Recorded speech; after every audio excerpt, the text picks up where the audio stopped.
to be able to contribute and give them the information necessary and the trainings necessary, the mentoring that is necessary for them to be able to create their own income.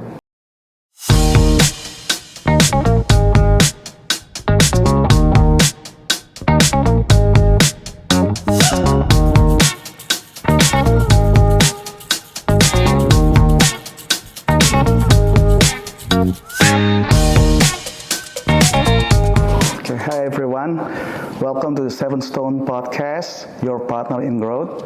I'm happy today we have a special guest, my colleague from high school, my buddy, my mentor, Mr. Indra Uno. We have known as Professor Indra Uno. MashaAllah. Welcome to Seven Stone, Mas Indra. Thank you. How are you? New normal, we can shake hands. Yes, because it's a new normals, and happy to have you. Because a lot of audiences of mine are asking whether we can invite Indra Uno in this podcast. They know that Seven Stone has a collaboration with OK OCE, and many has questions that they would like to know about yourself, about OK OCE, and how can the Seven Stone collaborate together with OK OCE in helping assisting the small medium enterprises in Indonesia. Okay, thank you very much. Mas Ridwan, Bang Ridwan, a friend, a colleague, and a longtime friend.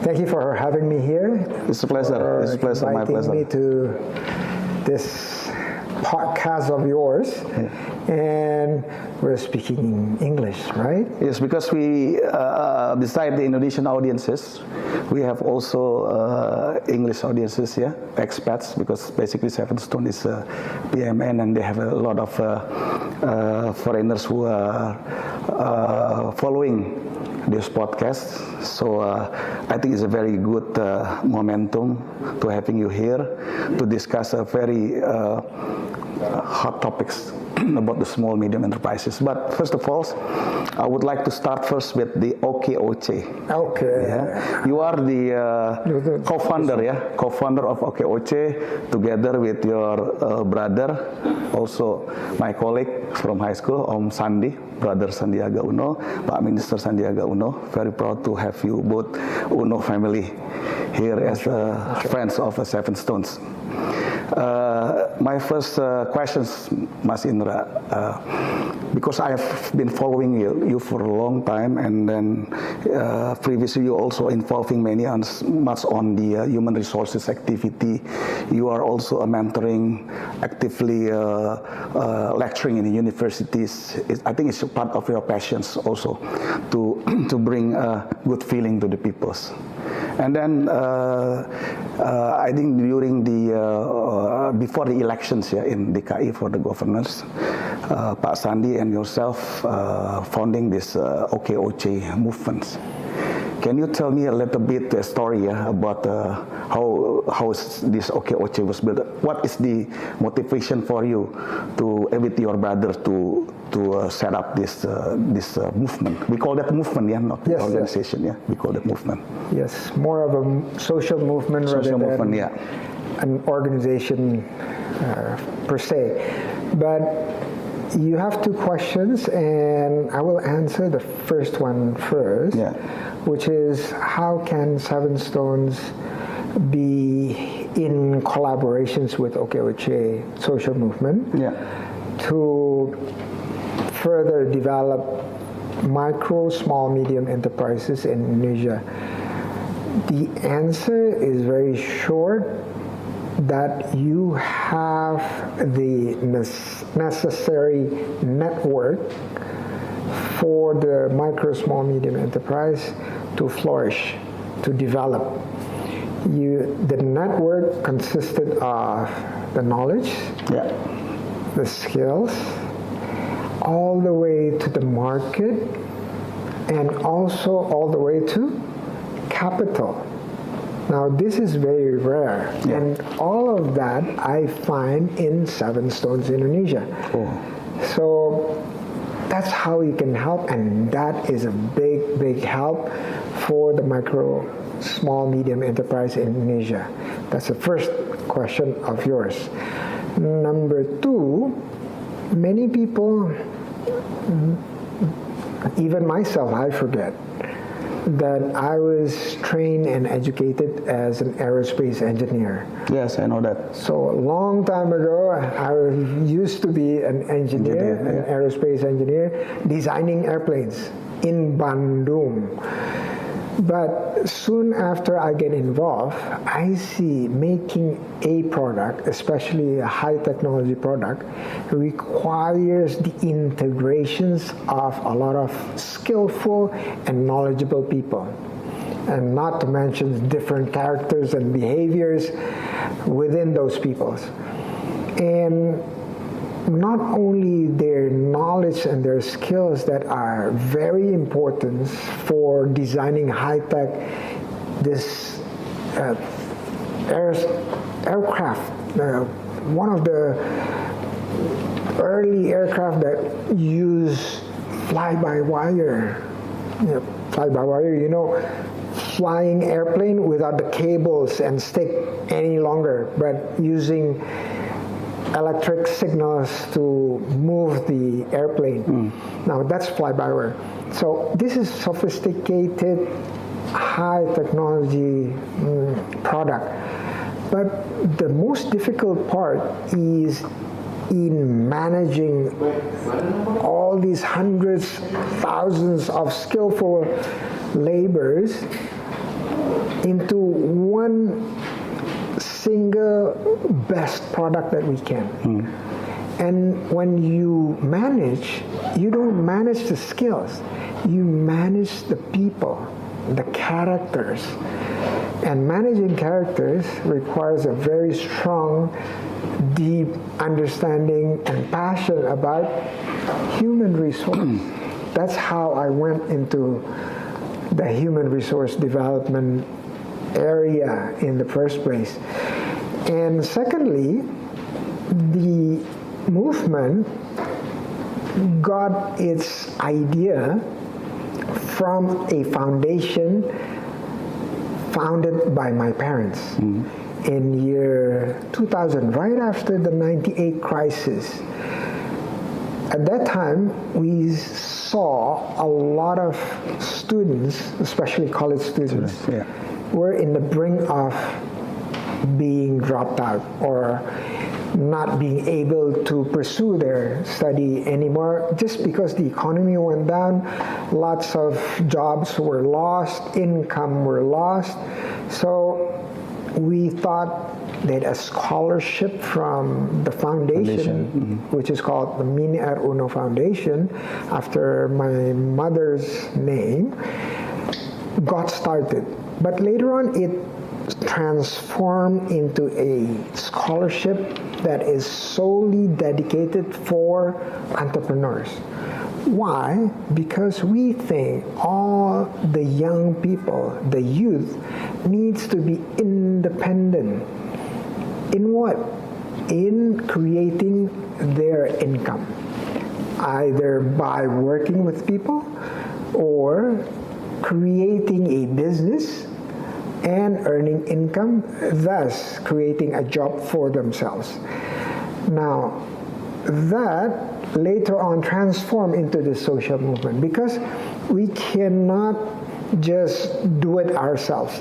We need to invite more and more people into this movement in different regions of Indonesia, all sorts of organizations, including the universities, the high schools, and the vocational schools, to be able to implement this way of thinking and doing entrepreneurship or developing entrepreneurship for the young people.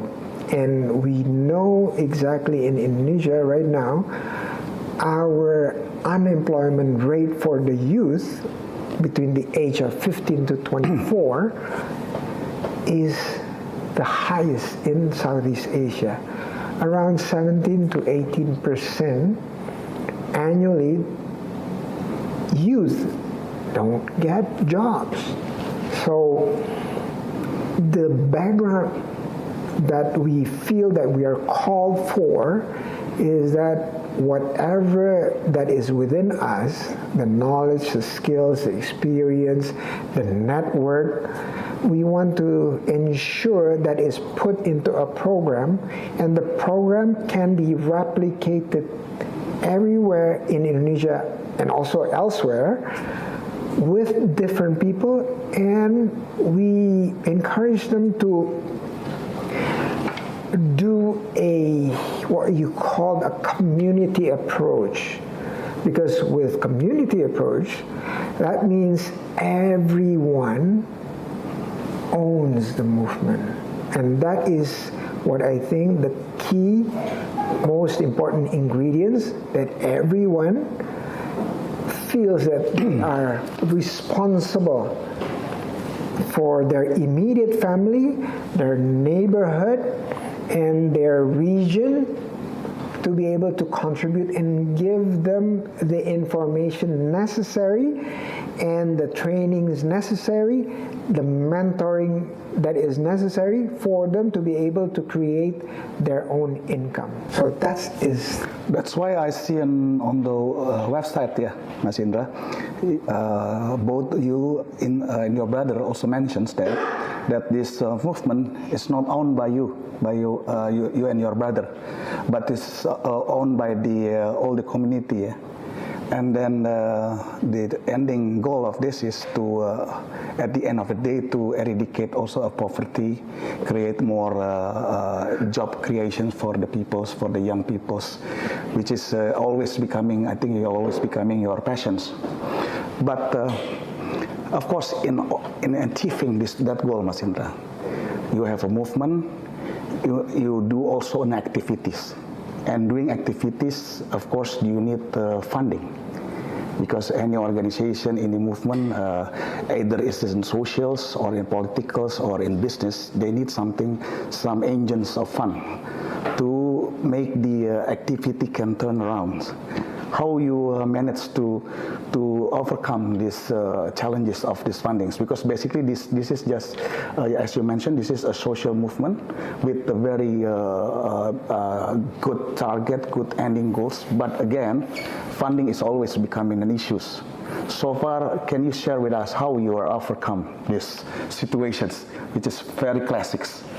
Spot on. Spot on, of course. Pak Ridwan, Mas Ridwan, Bang Ridwan, spot on. Yeah. Okay, I forgot to mention one thing before, for the youth. Yeah. Normally we think the youth goes to the school system all the way to college, graduate. Once they have their certificate, yeah, they can apply for jobs. That is one of the mindset that is stuck within the people, including the youth. Yeah. Sometimes when I ask them, why do you go to college? They said, to learn. But is it measurable, just learning? I tell them, my suggestion always is to have a goal in mind, and it is measurable. One of the goals is having an income. Now, having an income is easily measured, right? So that can be attained not only by applying for jobs, but for starting a business. Yeah, entrepreneurships. Yes, starting a business, whatever it is, whether it's self-employed, or you become a consultant, or you become like a doctor, or just community volunteers, that can earn income.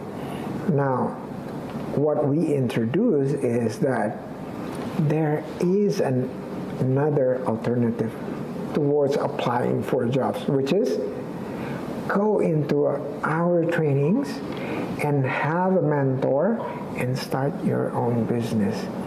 Is it easy? No, it is not easy. Is it a lot of work? Yes, it is a lot of work. Does it take process? Yes, it takes quite a bit of a process to become sustainable in your business. Number two, your question, how do you start something with very minimal funds or capital? And how do we, as a social movement, finance our movement? The most powerful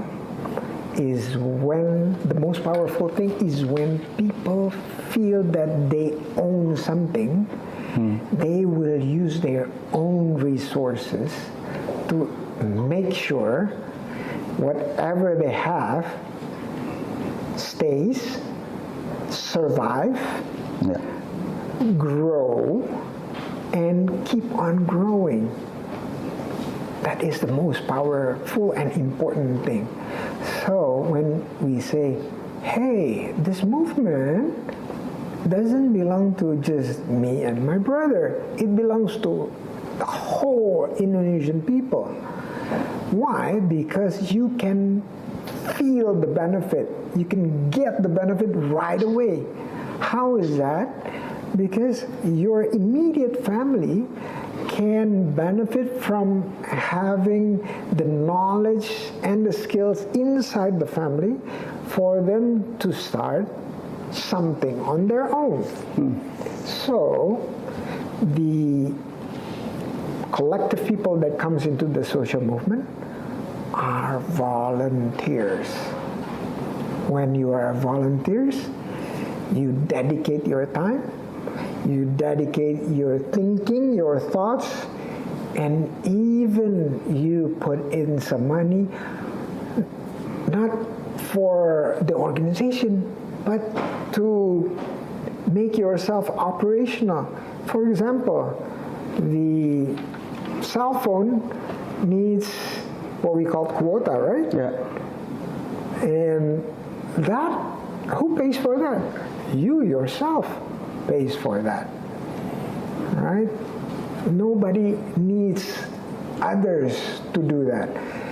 Transportation to and from the place of training, who pays for that? You yourself, the volunteers. Last but not least is your food.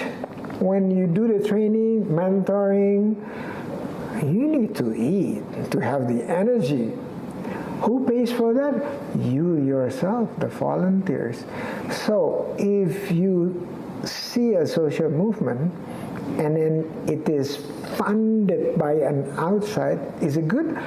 It is okay, because as long as the fund is there, the movement will go or will just keep on going. But as soon as the funding stops, they are at a loss. They stop whatever they're doing, even though it is for the benefit of a lot of people. So first and foremost is that we make sure everyone understands this is not a corporation. Everybody chips in. Everybody becomes a shareholder. Yeah, I understand that. I see it also from the during our meeting, you remember in Bali, we have events and a lot of the input we received from your members of these movements. The member of movement usually people who would like to be an entrepreneur or also already in entrepreneurships, but mostly in the small medium enterprises business. And one of their questions is always the difficulties to get the funding for the small medium enterprises. And if you see the government policy from the many state-owned enterprises banking, from the private banking, also dedicated some of their funds, also allocated for the microfinancing, which is related to this development of these small and medium enterprises. Based on your achievement so far in OK OCE, Mas Indra, to what extent that you see that OK OCE could assist these SMEs, many of your members as SMCs, in achieving the goals as stable entrepreneurs Because at the end of the day, when you're becoming an entrepreneur, you want also to be stable, not only survive for 1 year, 2 years, but you want your business is sustainable. Grow sustainably. Grow sustainability.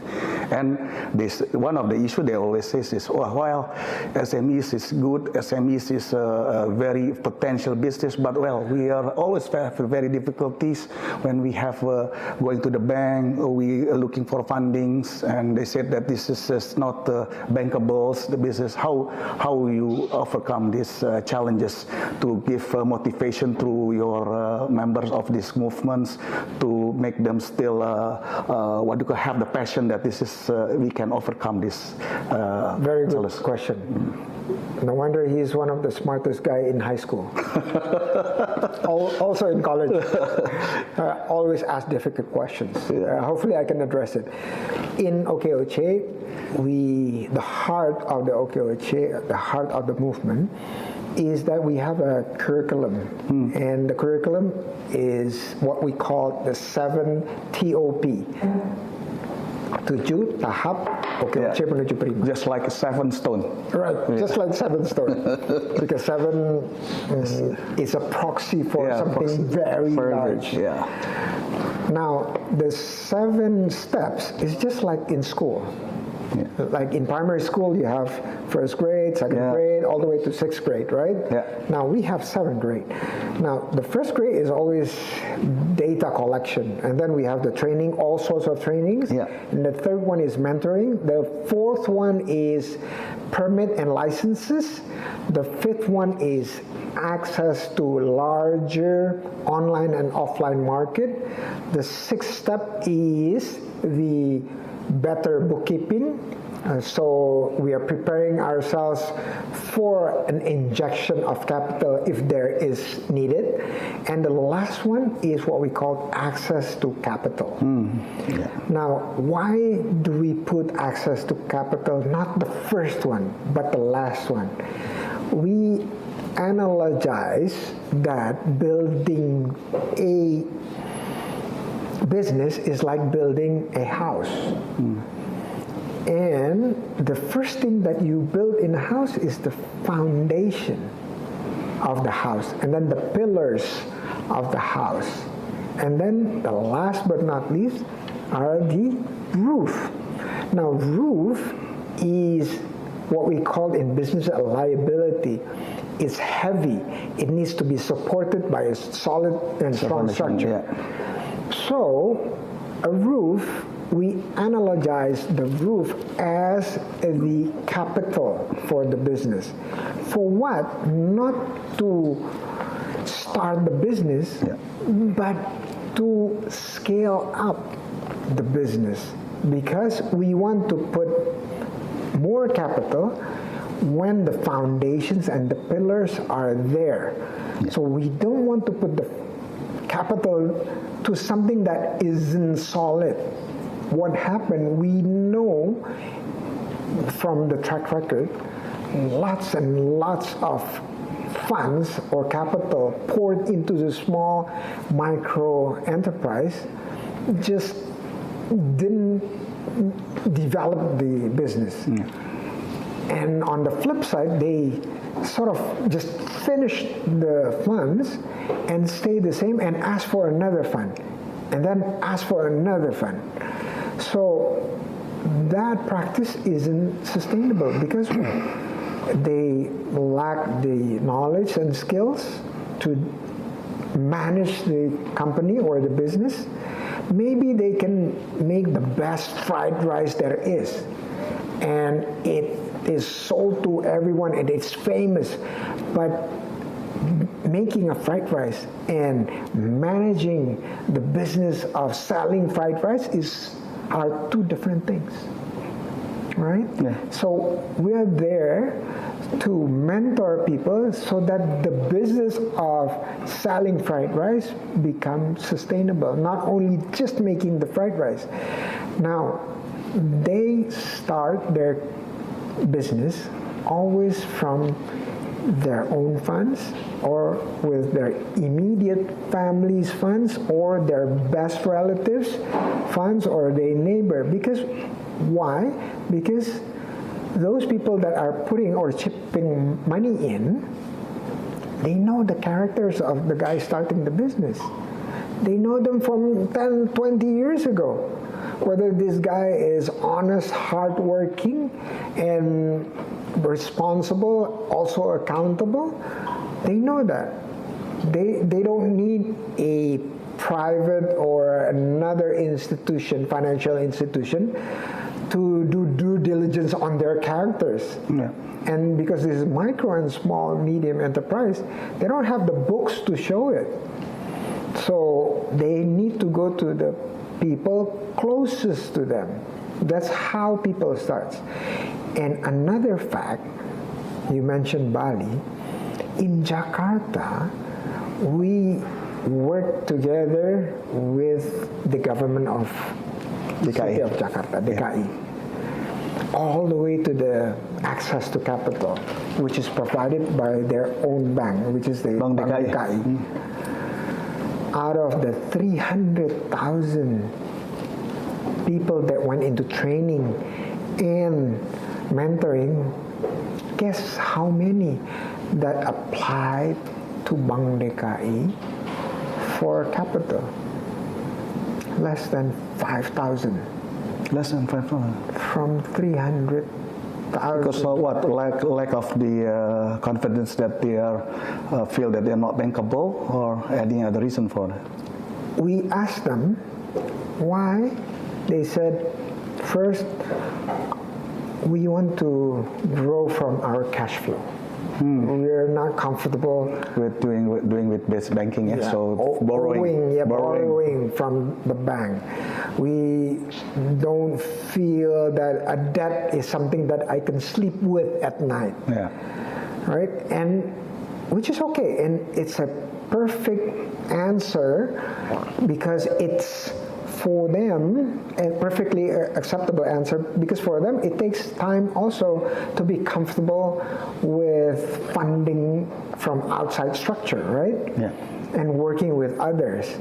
Normally they work by themselves, but we encourage them to work in a group, because nobody is an expert in finance, and also expert in management, also experts in production, also experts in sales and marketing, right? So you need partners, but when they know and have the facility to go to the bank, because simply in Jakarta, once you finish the 6 steps in OK OCE, you are entitled to go to the bank without collateral.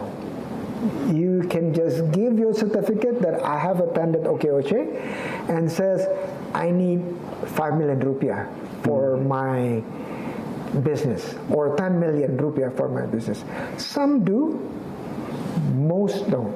Yeah. As I said, 5,000, for example, 5%, so it becomes what? 1.5%. Yeah. That takes the facility.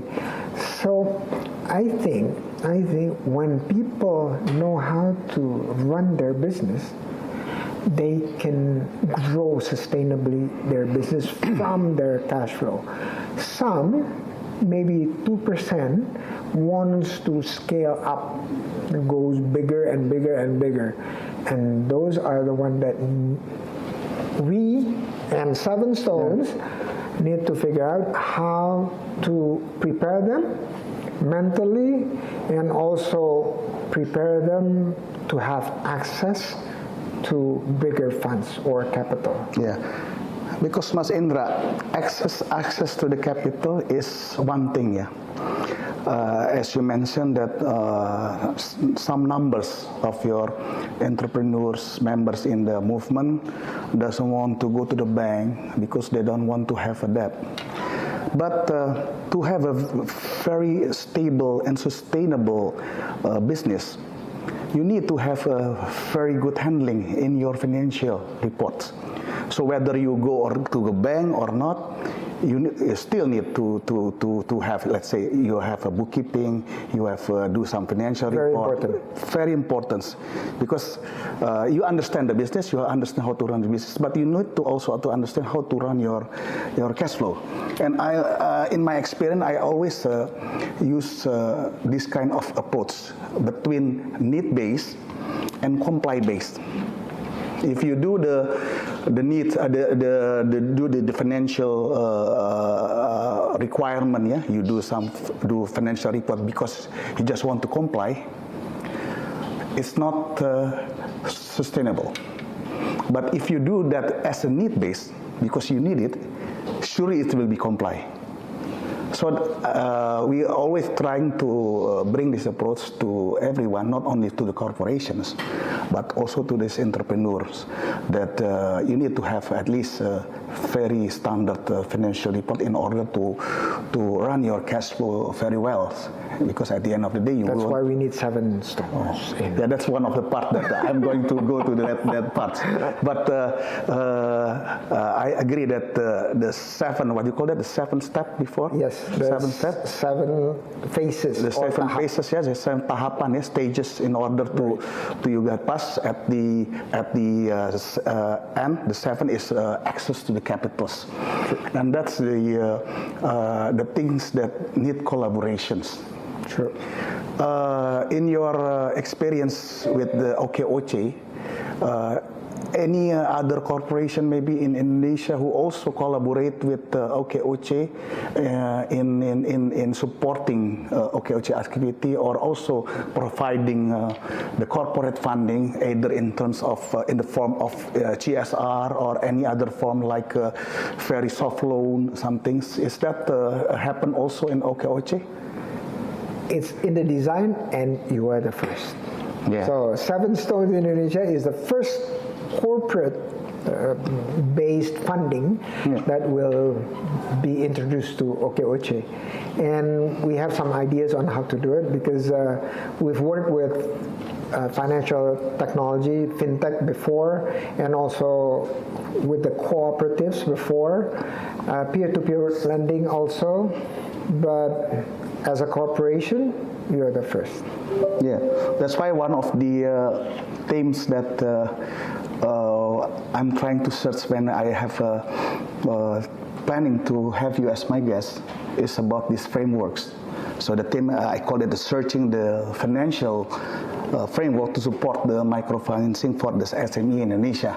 Means that to support the OK OCE activities in Indonesia, because I think corporations have also an obligations in part of the society to help the others business entity, which is called the micro, small, medium enterprises. Agree.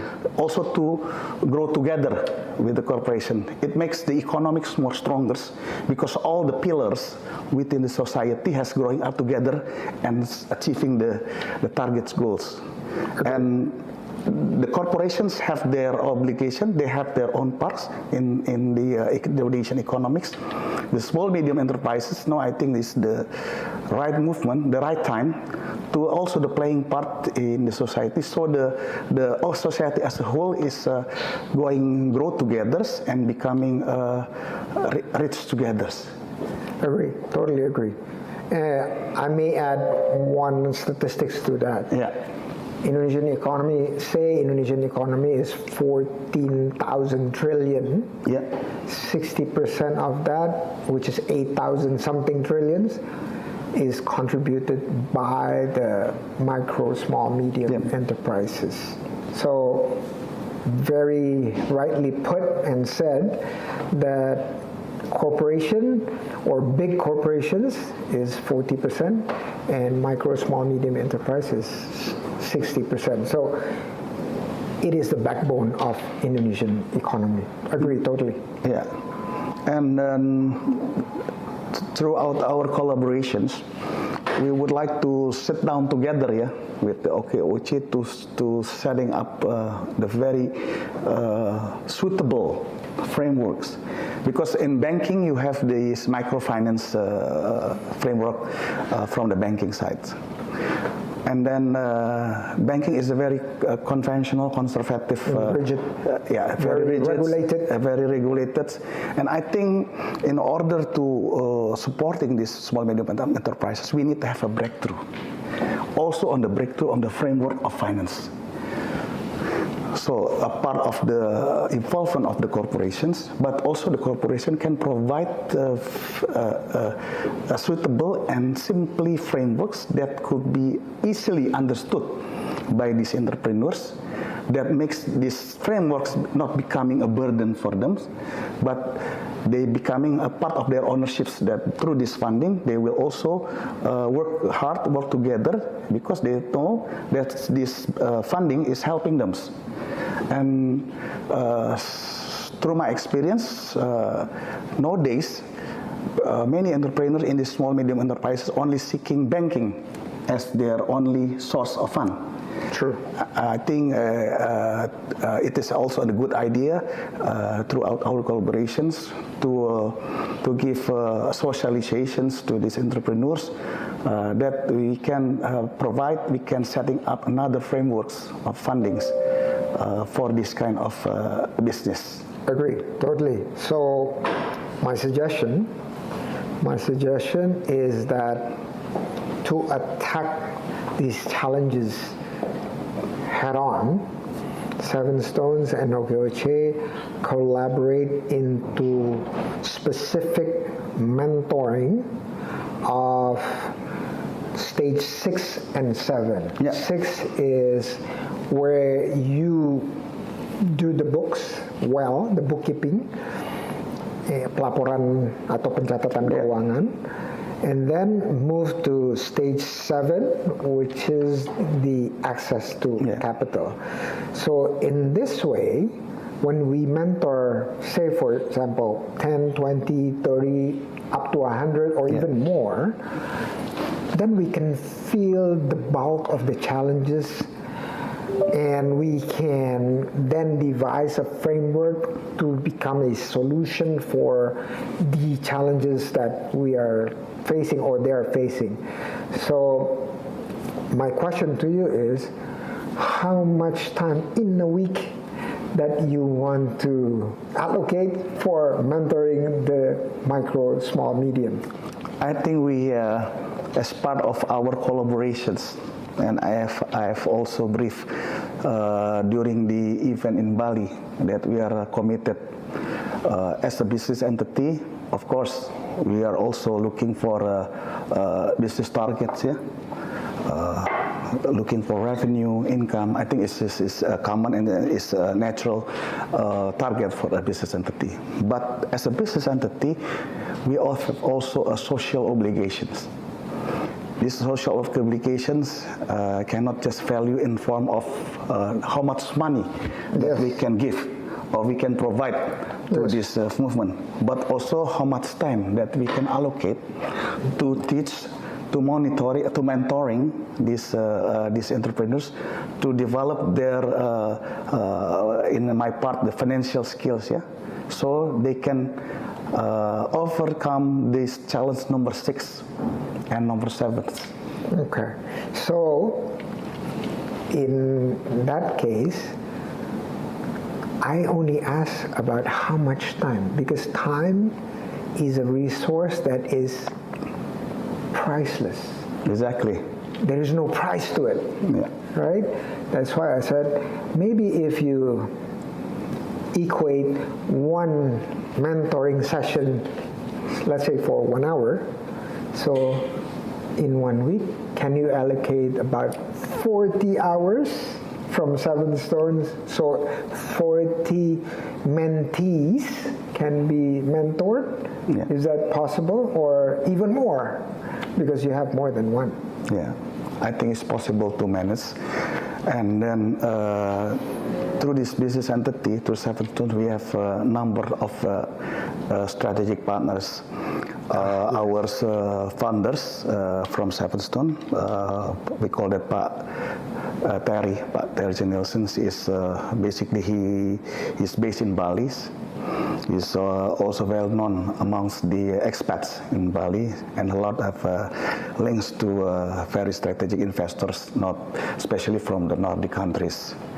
And then based on my discussions with him and numbers of we call it as angel investors here, was very interested to see this OK OCE movements, because this movement is have a very generous targets, and then they see it as a very real activity, because some of the happens in Indonesia, some politician or some person would like to use the social movement in order to bring their image.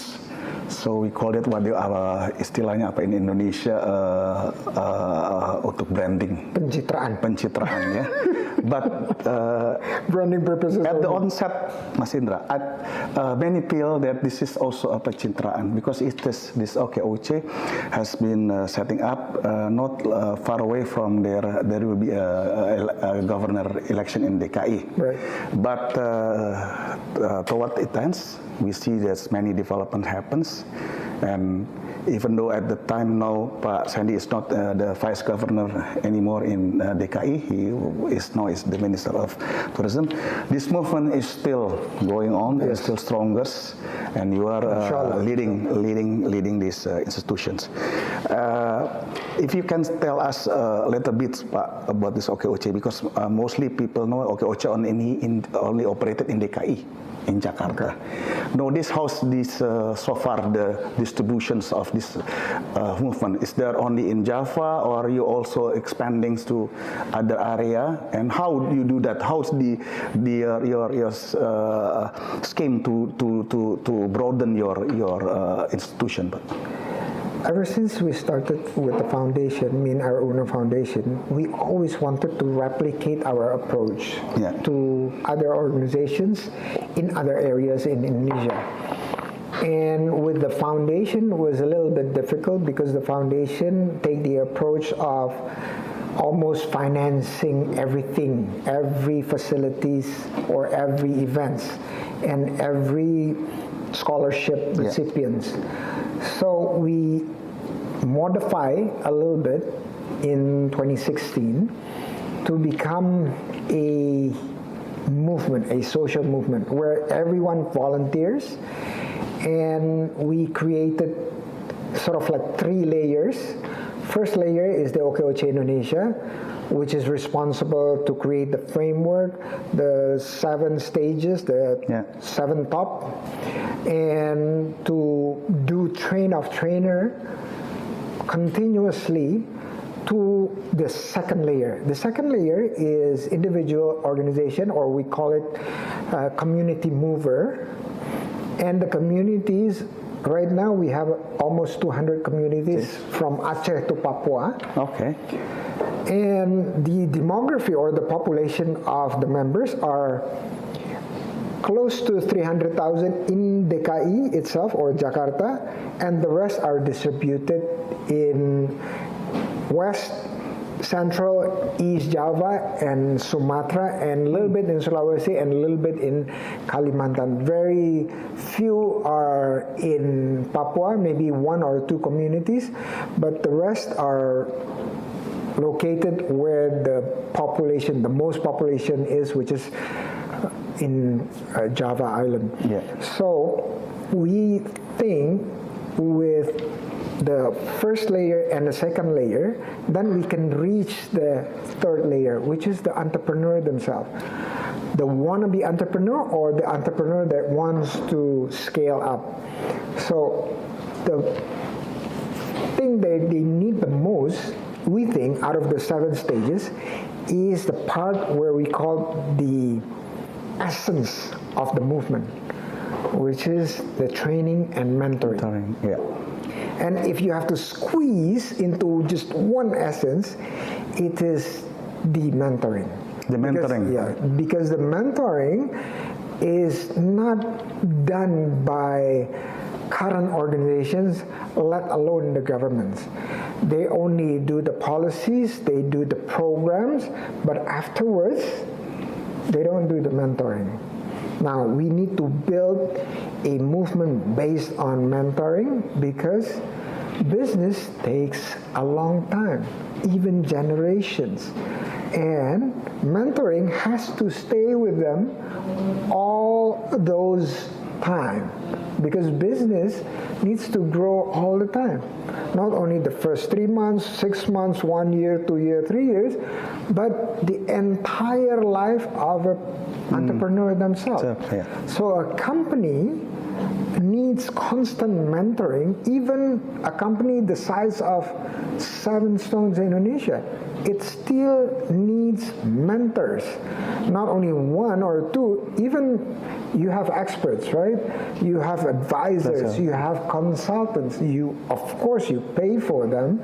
But in this movement, we know right now they cannot afford to pay for mentors. But once they grow to become medium-sized company, I think there will be funds allocated for consultants, for advisors, for whoever partners needed for them to keep growing. So all in all, we are wanting to see not only 200 communities, but becomes 500, 1,000 plus communities. Because why? With 200s, we have members in our network in a number of 550,000. And we want to increase it over 1 million, maybe over 2 million, with the collaborations of 7 Stones Indonesia in stage 6 and 7. Inshallah. Inshallah. Mas Indra, my last questions to you. How you are assessing that your OK OCE movement is already achieving the main goals, main targets of the founders, means from you and your brother when you first time you setting up this movement. Of course, you have something and ending goals. What parameter that you can say that, well, this OK OCE movement already achieving our target that we are setting up from the onset? Is that based on the number of the community that you can gain, or you have another target in mind in setting up this parameter? Okay, when it was first born, founded, this movement aimed for 2 million new jobs or new incomes. New incomes for who? For those who are incomeless. Why 2 million? Because with 2 million, if each of them have 1 or 2 employees, that becomes 4 and 6 million. And if they grow and have 3 employees, 1, 2, 3, 4, with themselves as an entrepreneur, it becomes 8 million. If they grow and have 5 employees, each of them, so 2 million times 5 is 10 million. And do you know how many unemployment in Indonesia right now? 8.75 million. So if 10 millions cover the whole unemployment in Indonesia, I think that's when the movement is no longer needed. Very well. Well done. Very well. It's very impressive to get this kind of how you are measuring it, because this is obligations. In fact, is not only bear only of this community.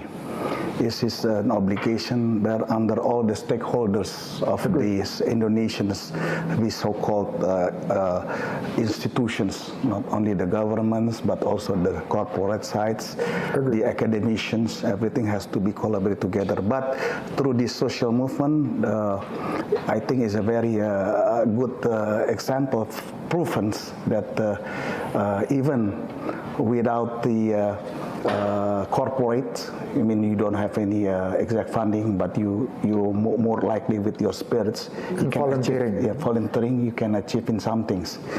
And if one day there is another persons like you or like Pak Sandi also setting up this kind of movement, do you think this is becoming a competitor? How do you see it?